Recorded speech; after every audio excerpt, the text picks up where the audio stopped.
What's going on, guys? Just joined up with Julie Rose. They do flowers and get your stuff before Valentine's Day. Alright, so I got these, those, them. Alright, so I got these, those, them.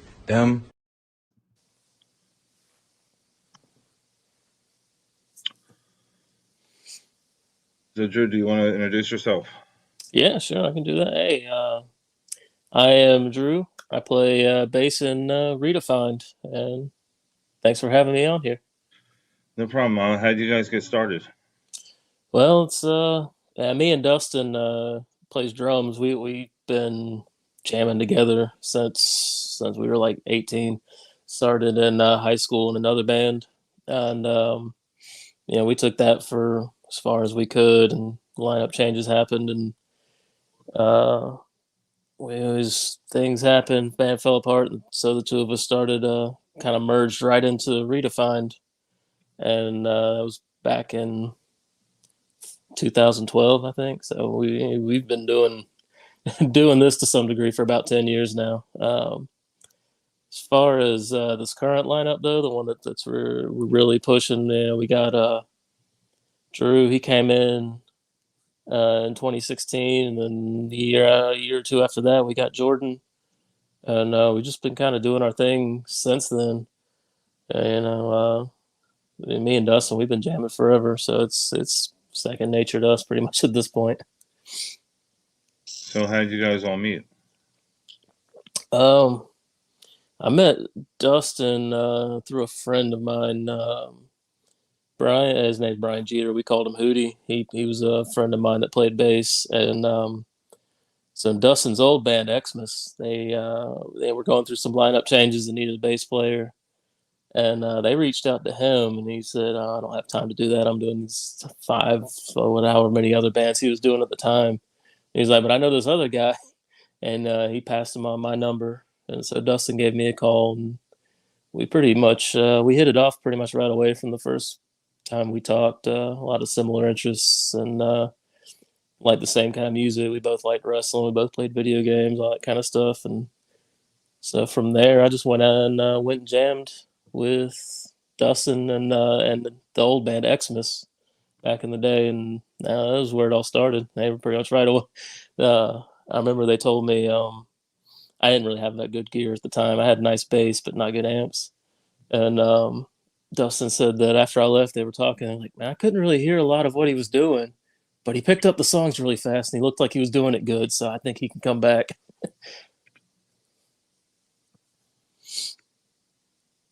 So, who got you started into music? Ooh, I think I was really back as far as wanting to play. It was probably when I got into like the Red Hot Chili Peppers back when I was Okay. in middle school. Um, that's the reason why I picked up bass too. Is I listened to a lot of Chili Peppers, and Flea really stood out to me. And he always seemed like the coolest guy in the band, and he was doing the coolest stuff.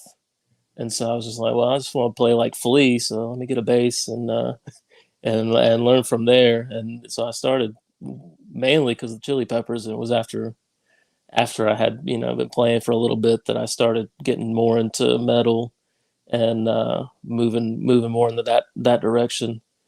Like after Flea, probably some of my other influences starting off would have been like Geezer Butler from Black Sabbath, Okay. Geddy Lee, that kind of stuff. It comes through still even with RedEFind. I'll get a little bit of that kind of style snuck in there. With the Chili Peppers, like the earlier stuff, were you into, or is it after Sex Magic? Well, when Blood Sugar Sex Magic, all that stuff came out, I was still like really young. Like I was 91, so I think it Yeah. was 91, 90. I can't remember when that came out. So I would have been like three or four. But I remember I do remember the first time I saw what song? Give It Away Now. because Okay. I knew the parody version that Weird Al did. Was Yeah. it Yabba Dabba Doo now?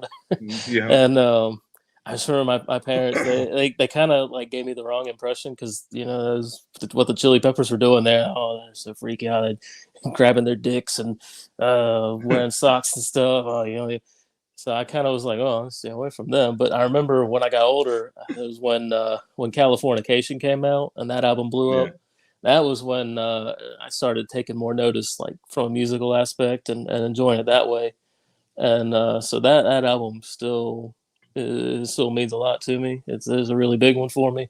But I've since then gone back and I've gotten really into some older Chili Peppers then when they were a little bit more like punk funk, you know.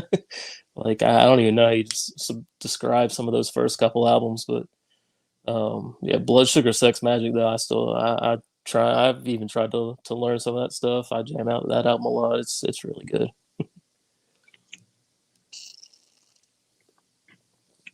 So, what was your first concert you ever went to? Let's see if I remember. I don't know. First concert that I went to that I was aware of, at least, like actually wanting to attend. I think it was probably Leonard Skinner. Um, Really? yes, it's like my dad's favorite band, so I listened to them a lot growing up, and it was probably at um, like Greenville Pickens Speedway or something like that. You know, they're putting on a show with you know like three of the actual guys and then a bunch of new guys. But yeah, I probably went to a handful of concerts with like John McCain and stuff like that from beforehand. But if I was gonna say like post Skinnerd, oh man, what was the first? I didn't really go to a lot of shows until I got older. I can't even remember like the first metal show I went to. It probably would have been something weird for what people think. Like um, I went to a lot of thrash shows. Like I remember like one of the first times I went to Ground Zero was it was a band Creator and they were touring with Destruction. It was like some extreme underground thrash metal bands. And shortly around after that time, I was still in high school, like early high school. I saw one of Phil Anselmo's bands there, like not one of the big ones. It wasn't Down, obviously wasn't Pantera. It was what was that other one he did? Crap. Hell yeah. No, Super Joint Oh, Ritual was okay. there because I remember, you know, the old Ground Zero where they had it was the upstairs and the downstairs, and this was up on the upstairs main stage, and I was kind of over off to the side where the bands were coming in, and I just remember I was kind of standing there. I see Phil walk by, and he's just like, "Does this look like get the fuck away from me, man? Don't go away." Yeah, I had that deep heroined out Phil voice. Yeah. And see, actually, I remember it was right after. It was probably like a month or so after the whole Dimebag thing happened, Okay. and so they were like still unsure about stage divers. But he was like, "All right, I'll let y'all stage dive." And my best impression, he's like, "You guys, you can stage dive if you want, but just get up here, jump off, know who the star is."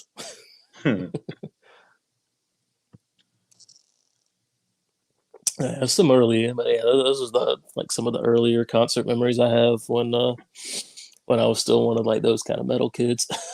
Before I kind of opened my mind up a little bit and started accepting other kinds of music and not just being so one track mind on it. Have you ever walked out of a concert as a patron? Yeah, um, Five Finger Death Punch. I didn't go to see them. I was got offered tickets where someone couldn't go, and it was Five Finger, and they had Shine Down, and someone else is opening, and I went to watch Shinedown pretty much, and so Five Finger Death Punch. I was like, whatever. I don't like them, but I pay. I'm here. I'll go and check them out. About four songs in, I was like, hey man, you want to just go? It's like, yeah, let's go.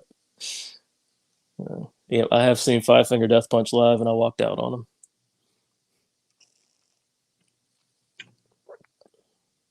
So, what was the best advice you were ever given? Best advice. I'm assuming you mean just in general. Yeah. Hoy, crap. That's a toughie. I hate to do this to you, man. I don't really know if I can. If I have a good solid answer for that one, honestly. All right, we can go back to that one. Yeah, let me kind of ponder that one a little bit. All right. Well, what is your what do you want to leave as your legacy? For my legacy, um, and I know you probably don't want to like. Yeah, the music's good and all that, but I really just want to be someone that can inspire, like whether it is music or not, or just you know making the world a better place. Helping the environment out, helping national parks out, something something positive. And for to get there, at least with me and the band, that is through the music. Get their attention with the music first, and then hopefully inspire them through the music, through the message outside the music to just do something good. There's enough negativity in the world, especially now, and it's hard to really stay optimistic. But I've managed to do that, and I still think there's a bright future for humanity and everyone. As bad as it seems, I stay optimistic that we'll pull through and we'll do something good. So I just want to All right. help someone inspire at least like one person to go do something good, help one person, start picking up after them, like pick up some trash they see, or just make a change in their lifestyle to something better. Just something good. It's cheesy, but that's what it is. If you weren't playing music, what would you be doing? Well, that's a toughie there. I mean, realistically, if I wasn't playing music and I had not gotten hurt so many injuries and stuff in high school and had a better athletic drive, I probably would have gone and tried to find a wrestling school and gone to be a pro wrestler. But that's the like unrealistic, lofty dream of what I'd be doing. But the more like realistic dream underneath is that I'd probably just be doing what I'm doing now without the music, which is the little IT jobs and just hanging out. Nothing special. But ideally, I would have liked to have been a wrestler. That was like my number two dream job after being a musician. Kind of glad that I didn't go that route with all the injuries I see pop up. I don't want to risk that now.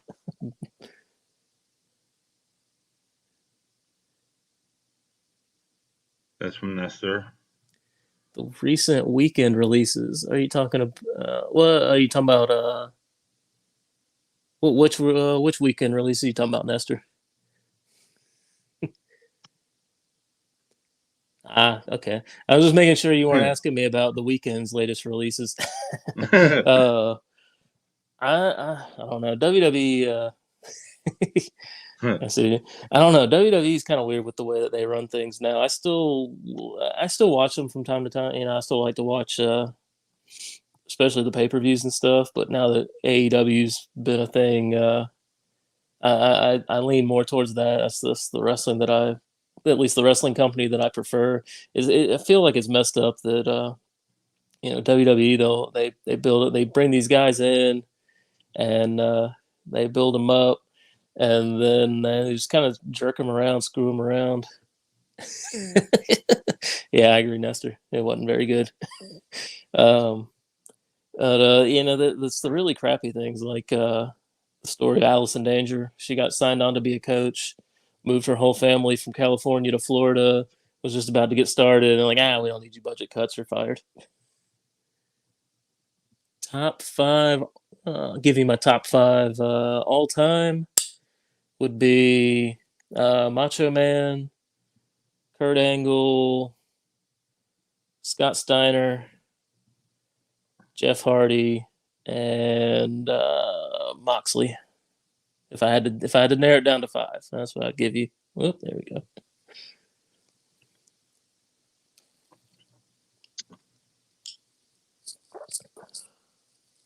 I stopped watching wrestling. I'm gonna have to say mid '90s. That sounds about right. Yeah, it was the big, that was the big boom period there in the '90s. That's when I got in. I love Stone Cold, but he's not top five worthy. I, Um, yeah, it's the '90s. It was a big boom period, like with Stone Cold, and then on the other side, I grew up watching WCW too, Nestor. So, okay.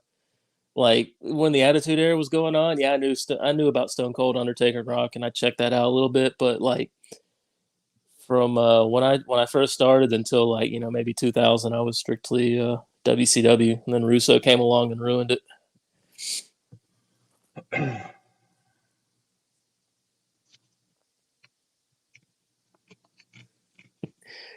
This happens a lot when I'm on these.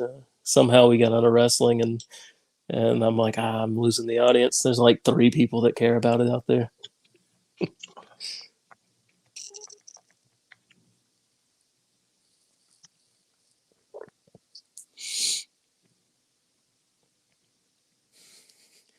All right, if you say so, Nestor. I see how it is.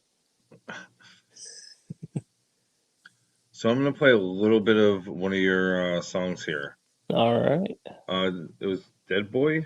Yeah, Dead Boy. It was the third music video we did off of our last EP, Let's Party.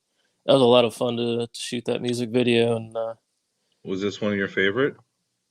I'd say as far like song wise, I can't really say that because it's like your babies.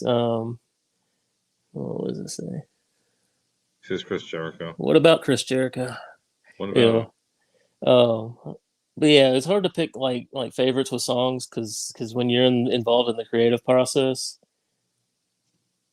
that is a solid list there, Nestor.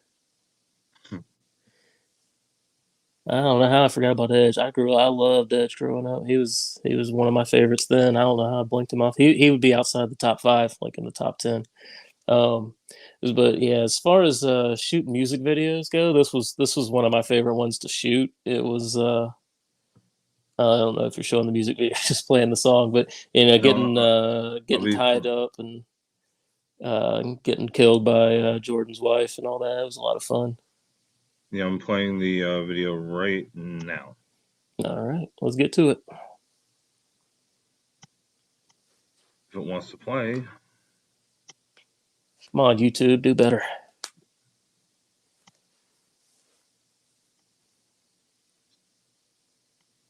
Wake up, dude. Wake up, dude. She's gonna kill us. She's gonna kill us. Wake up.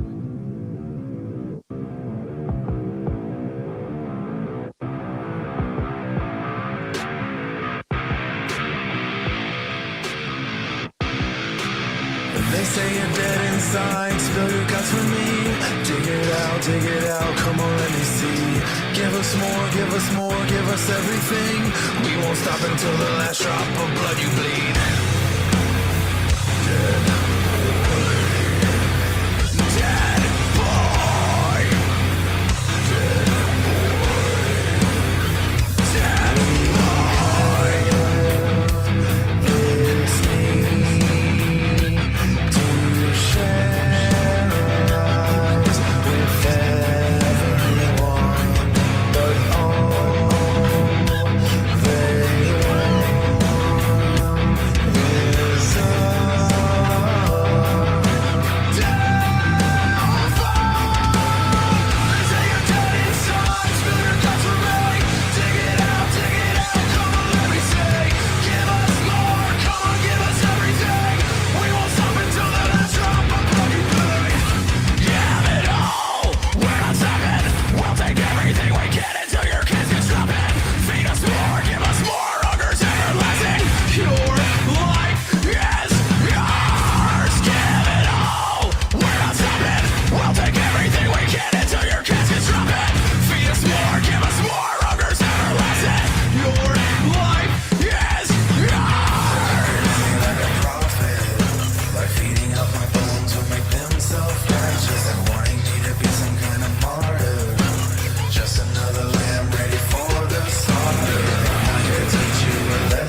Yeah.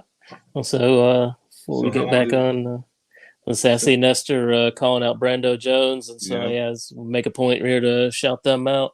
Yeah, they are great to work with. They've been doing our music videos for all of them on the last EP so far, all of them on this one. We actually got a new video that we just shot with them last month that'll be coming out later this week. So it's something to look forward to. And while I'm shouting out partners that we work with, I'm also going to shout out Exodian Studios, Zach and Brett. They're who we work with to record the Let's Party EP as well as the Images EP. So if you want to, for recording and music video purposes, that's what you should get in touch with. They do great work. They're easy to work with.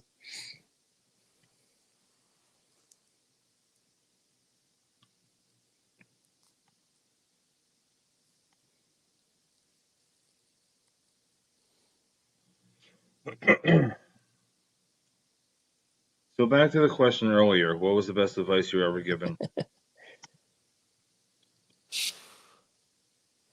Man, I've been pondering that one for a while.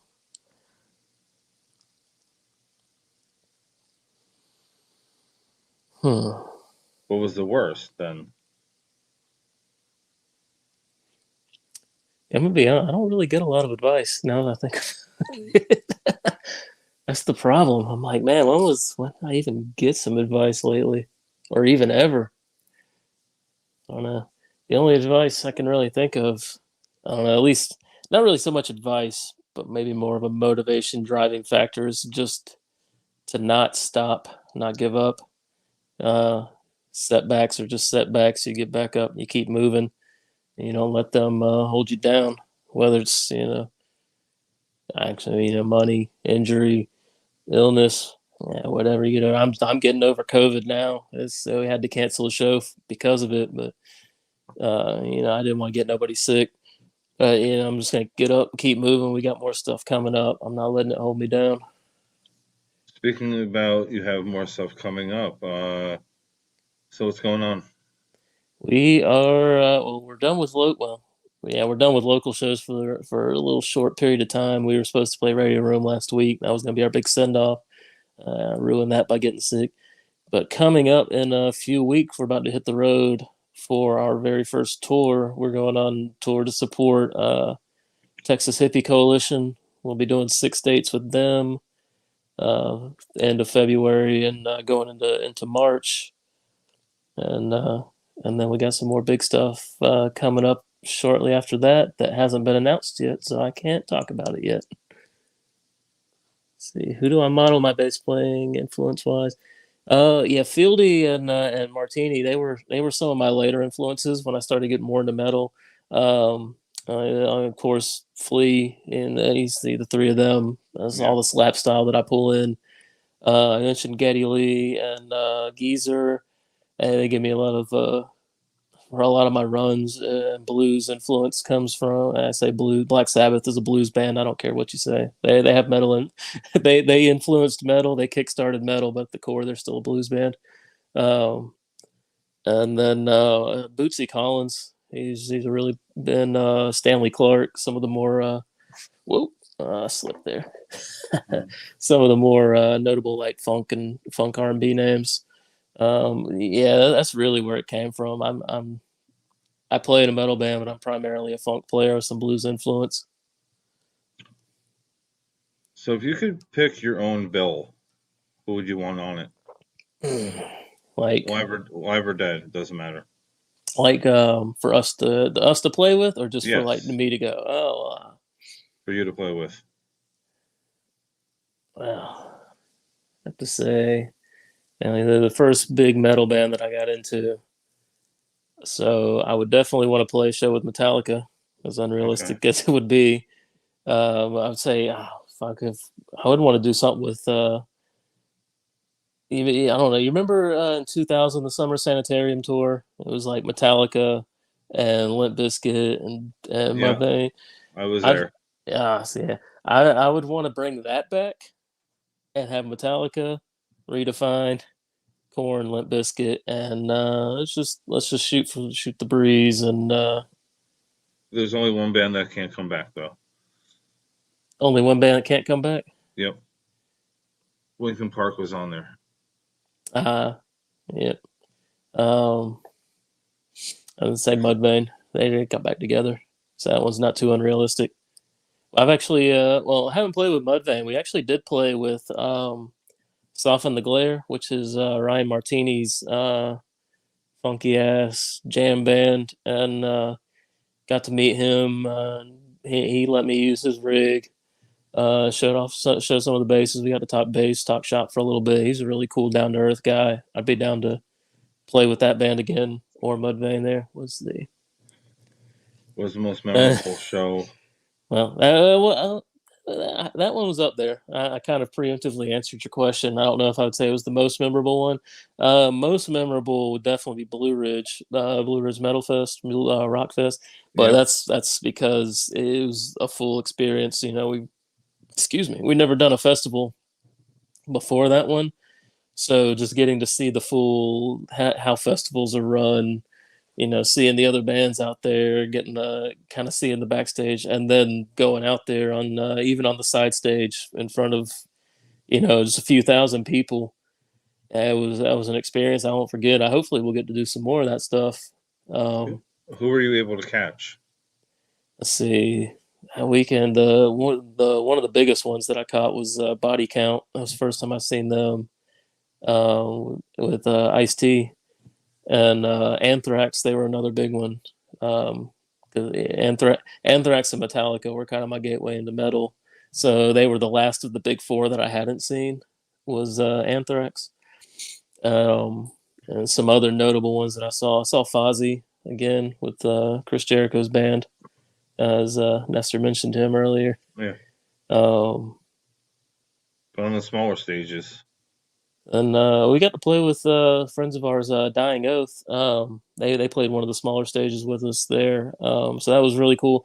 It was kind of a prelude because they played a few days before us, and so it was like, well, watching a band that we've played with before, friends of ours, and they're up there doing it, and then two or 3 days, I can't remember I think it was 2 days after we got up there and did it too. I think they were Friday night. I think. Let's see. I think they played Saturday morning. Think about Friday. it. I think yeah, you're right. They played Friday, and then we played Sunday. It was 2 days apart. I got my days mixed up there. It was a long weekend. A good long weekend, but it was a long one. And also, I was going to give a third one would be just to round it off. Everyone likes threes. It would have been the first time we played with Mushroom Head. This was at Ground Zero. And packed out Ground Zero floor. And it was the first time that I remember getting up there and everyone says the roar, like hearing the crowd roar. It's the first time that I actually heard that where, it was in like middle section of a song where it kind of dies down and say, hey, let's make some noise. And then I just like expected the normal like woo that I'm used to hearing, and just hearing like this roar, it kind of took me back for a second. So that show always stands out to me as well. Plus Mushroom Head, I love that band. So getting to see them live was extra plus on top of that.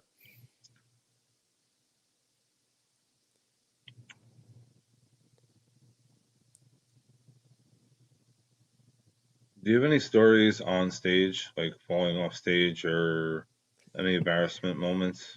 I haven't fallen off stage, but I did fall on stage at Blue Ridge. And speaking of advice, there was a little bit of advice that I got after the fact. Was we bring rugs for the drums. Like Dustin brought his own rug to put down for the drums, but they told us everybody should bring their own little rug and put it down in your section, because those big ass festival stages are really slick. And so I was up there in my Converse Chucks, and I've since retired that pair. They're my festival pair. I'm moving on from those. Let them rest. But it was in the very first song, Images, and it got to it was the end of the middle section where it was about to build up into a big blast right back into the chorus. And so I did a step up onto the drum riser, 180 spin, jump back off, and as soon as I hit the stage, my feet went out from under me. I was bam right on my ass, but I didn't miss a note. Had to sit there, played a little bit of the chorus, just sitting down on stage, like kind of making a goofy eye smile to the crowd before getting back off and shrugging it off. Um, and I wasn't really thinking in the moment about, ah, crap, I just fell down in front of a couple thousand people, but I was just like, oh God, I didn't slam my bass on the ground, did I? Which thankfully, no, I didn't. No damage.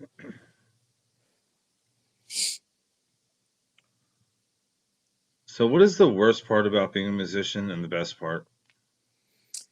Worst part is not having roadies and having to schlep my own gear. Having to, I hear every band say, "Oh, it's your favorite part of the night." And you get done off stage, you pack your gear up, load it in the trailer, and go home and or go to the next place and unload it there. Go home and unload it back into the building.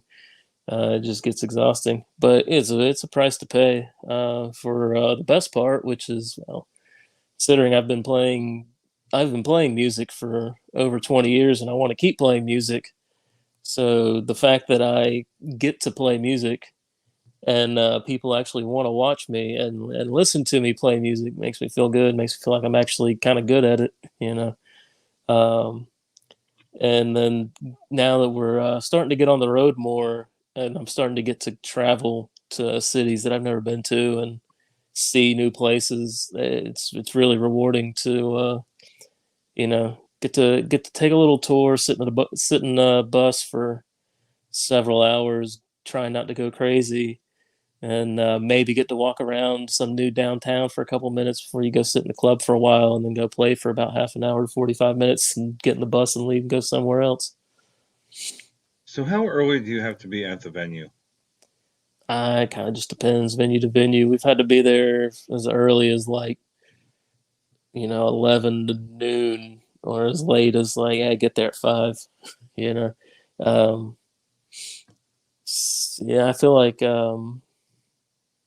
generally we have to be there a little bit earlier, but it's never been too bad. Like, I don't think I've ever had to actually sit at a venue for 3 or 4 hours before the show even started and people got in.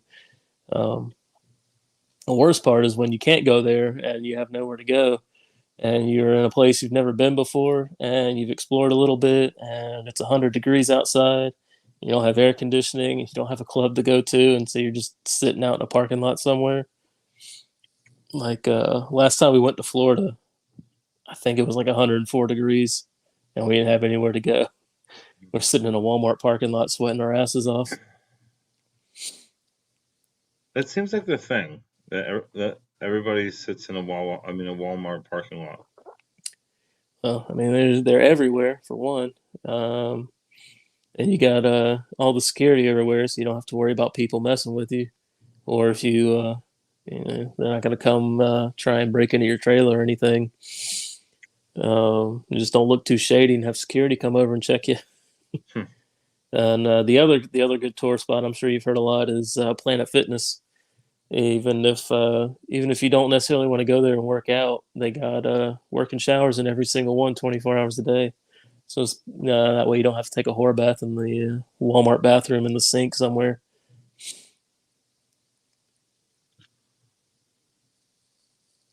So, if you guys had a writer, what would you want in your dressing room? Oh man, so that's the thing. We're like the least picky people of us. If I was gonna mess with them, I'd say, "Hey, give me a bowl of Frosted Flakes before the show, just so I can have something to munch on." But that's the thing with us. Yeah, people like working with us because we're very easy to work with. We're easy to please. I get the like Van Halen. The whole brown M&M thing or whatever it was actually served a solid purpose of making sure that the crew read the writer and set up their stuff right. But as long as I had a place to sit down, some water to drink, and a little air conditioning, I don't care what else you bring me. Just let me rest. I'm not old yet, but I'm getting there. I need that air conditioner and a place to sit.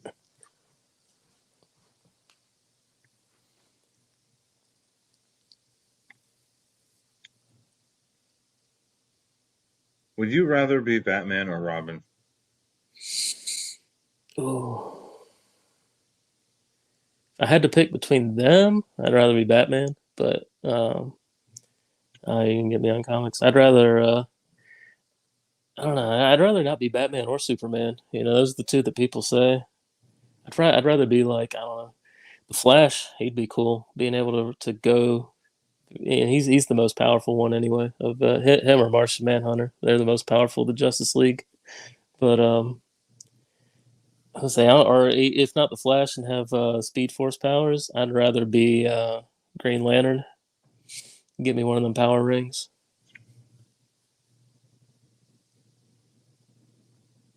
What would your last meal be? Let's see, for a last meal, aside Yep.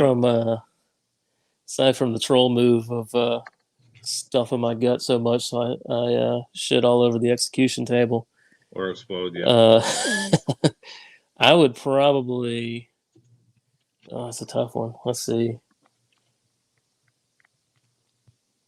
Um, I would go simple. Probably just give me a nice solid steak, medium, with some mashed potatoes and some broccoli, a glass of wine. Go out classy. What kind of wine, though? Um, I'm not really. I Vermouth, was gonna or say I'm not really a wine connoisseur. Give me. I would take a white, but honestly, if they just gave me some Franzi out of the box, I would do that. That's generally what I. If I drink wine, I usually get a box because ain't nobody care that much if you got a fancy ass bottle of wine for several $100s, and the boxes keep better anyway. It serves its purpose. You heard it here first. I drink box wine.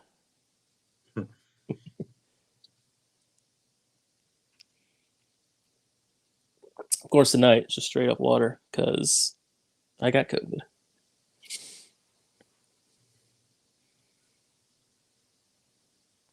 So what's your feelings on the entire controversy with Spotify and people leaving?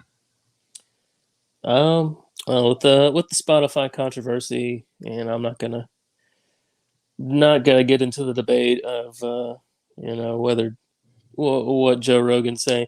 I'm I'm very much for the facts of what's going on with COVID and listening to the experts, like the real experts, the doctors and the people at the top. And I know it's probably gonna open some can of worms with people that are listening, but I want to get through this COVID stuff as quick as we can. But at this point, it's there. It's gonna be there. We're just gonna have to live with it.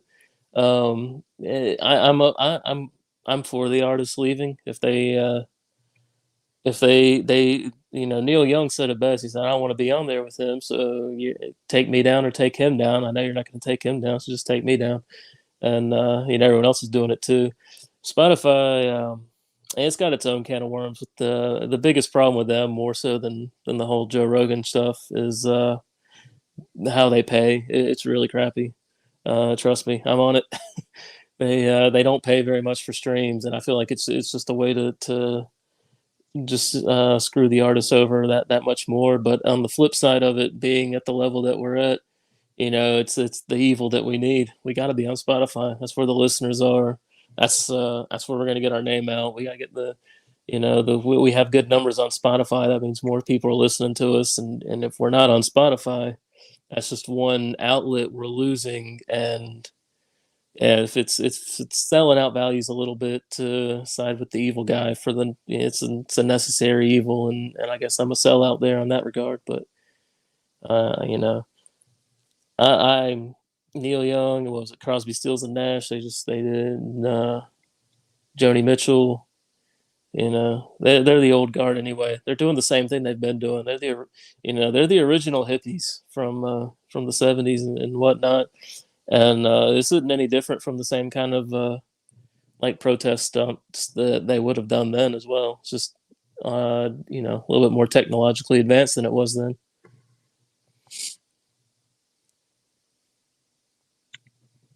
If you were given a genie and had 3 wishes, what would they be? And of course, you can't say more wishes. Yeah. Can't go for the give me a million genies. Yeah. Um, let's see. Well, aside from the first one, I wouldn't ask for $1 million. Oh, I say that now, $1 million ain't really all that much these days. Yeah. But the obvious answer, where people say that, give me whatever to make me rich. Um, I would just say, give me enough to make me comfortable, so I don't have to work, and I can go on the road without having to worry about money, working a second job. Um, Second one, I'm gonna go a little bit larger with the ecological here, and that is um, what's the right way to word this? Let us go and undo any of the problems that we have with the current actual climate situation. Let's make the world a little bit better in that regard.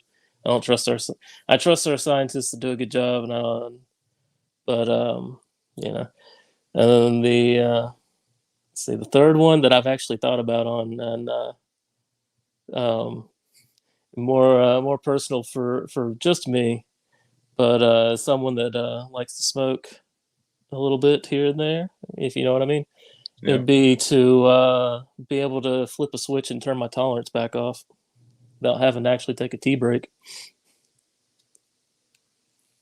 Okay. So, live comfortably, make the world better, and then a little benefit for myself on the side. Is there any rituals you do before you go on stage, except for going to the bathroom? Most. Oh yeah, I do that a million times before we go on, which it's weird. You don't have to go, and you're fine. You go, you pee normal and everything, and I drink water, stay hydrated. But then it's like immediately, it's like, all right, last band finishes their last song. I'm like, God damn it, I gotta pee again. As far as rituals though, no, I don't really have any like rituals. I stretch a lot, which every band should be doing. That's just something that's a lot of bands take for granted, especially as you get older. You just stretch, but um, nah, I just do the same stretches like every time. I don't say have any mantras. I'll give the guys fist bumps. Put my glasses on, and get going. I'm not very superstitious. I don't need rituals. I mean, So I do this every episode. It's now your turn. You can flip it on me and ask me anything. I've been trying to think of things to ask you. I've been wanting to bounce questions off you. Like I know, you've been doing this for a while now. So you've heard lots of. Do you play anything yourself? Are you in any bands, or No, you just a fan? I do have an acoustic. I'm mediocre, to say the least. Nah, I mean you got to start somewhere. Everybody's I think I know. if you in my book, if you can play a few chords, then you can play. It doesn't matter how good you are, how bad you are. Like I'm gonna go off on a tangent here. One of my biggest pet peeves, and I see this a lot in bass playing communities online, is and more so with bass than any other instrument, is just straight up gatekeeping. Like, oh, if you play with a pick, you're not a real bass player. Real bass players only play four strings, and anything else is more. And I'm like, well, if you play the instrument, you're playing the instrument. It doesn't matter how you play it. If it sounds good, you're doing good. If you're making sound and you're making music, in my opinion. So if you pick up acoustic guitar and you play three chords and you can hum a melody to it, then you're making music there. Um, I haven't picked it up in a while, but Inner Sandman is like the only thing I know how to play. that was one of the first things I learned how to play on guitar. I do dabble on guitar a little bit. I don't think I would be able to carry myself like in a band as a guitarist. I'd be maybe a rhythm guitarist if it was like some simple punk stuff. But and, yeah, I really would like to get to be able to play some more instruments, like outside of just bass and guitar, like get my coordination up a little bit, play drums or piano or even something wacky like didgeridoo. It doesn't take coordination, but everybody would love that. What about ukulele? Just bring ukulele on next tour. I actually have a ukulele. I learned how to play it a little bit. I haven't touched it in a while. It's packed up somewhere in another room with some of my other instruments that got packed up last time I moved and haven't gotten unpacked. But man, I would love to actually incorporate ukulele on a song. I don't know how I would There, do it, but it's really not that hard to play. Like my only reservation against ukulele is that it's like the popular thing in like quirky advertising now. Like okay. I don't know how much I don't watch a lot of TV. I catch it a little bit mainly when if like wrestling's on, I have to watch it on TV. Or I don't listen to the radio much, but YouTube ads, they Yeah. spring on you, all that kind of stuff, and that's what I hear in everything nowadays is like quirky ukulele music that's like trying to make you happy and peaceful and let your guard down.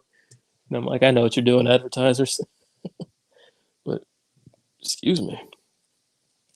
Oh, okay, I'm good. I think it'd be cool to have a metal song with a ukulele.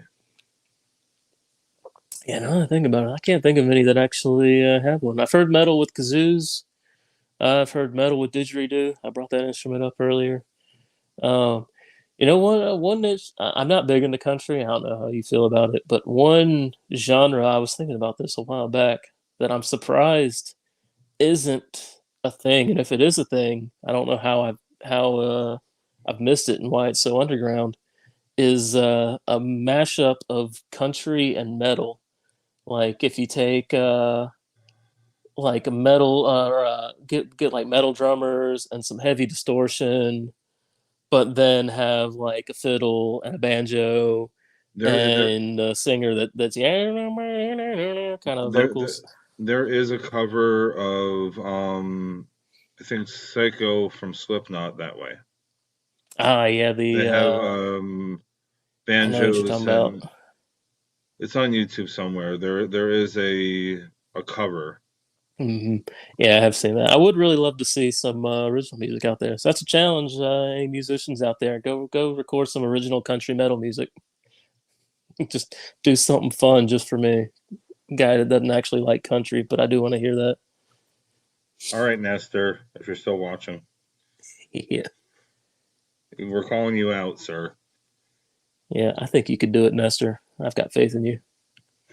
Speaking of, we actually have made this joke a lot about our song "Spoiled," doing a country rendition of that. Jordan, he can. It's kind of scary how good it sounds when he'll come in and do his country music voice, Hmm. but start singing "Spoiled." It just works too well as a country song when it really shouldn't.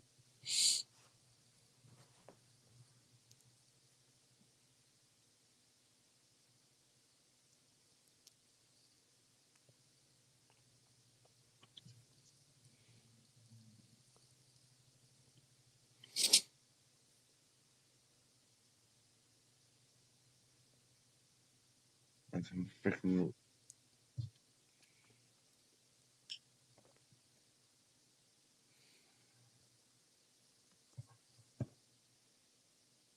So, do you have any messages for your fans? Other than buy our shirts, buy our music. No, um, no, just thanks for the support. Thanks for making making this something that actually is a feasible dream, and making me feel like I actually know what I'm doing when it comes to writing and playing music. Um, just keep listening, keep supporting. Go do something good. Go help your brother. Go help your neighbor. Do something good for somebody.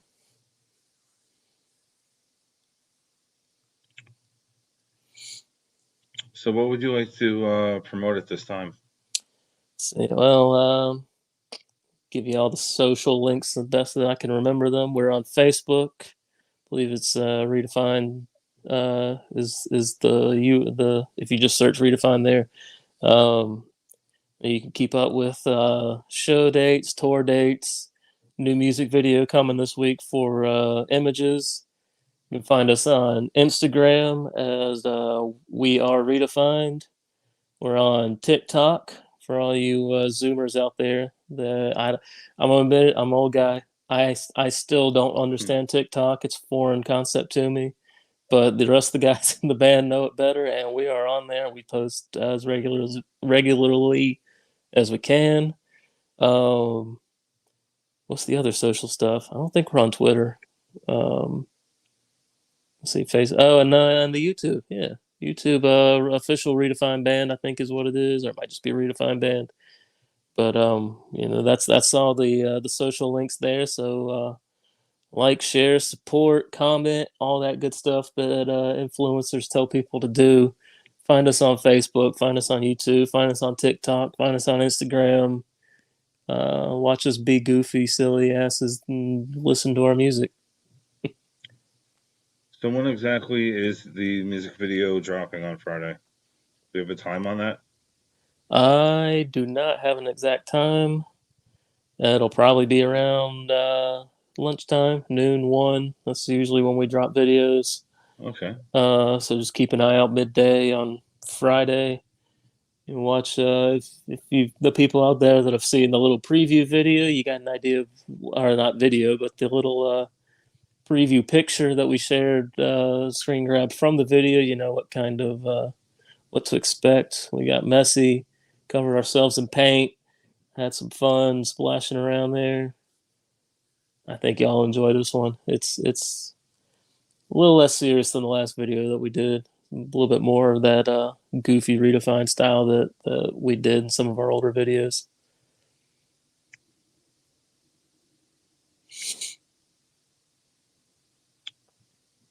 I would like to thank you for your time. I know you're still not feeling so well. I hope you feel better, and I will talk to you soon. Yeah, thanks for having me on. And yeah, you be good. And yeah, just thanks again. I had a good time here, just shooting the breeze with you. Have a great night. All right, thanks. You too, man.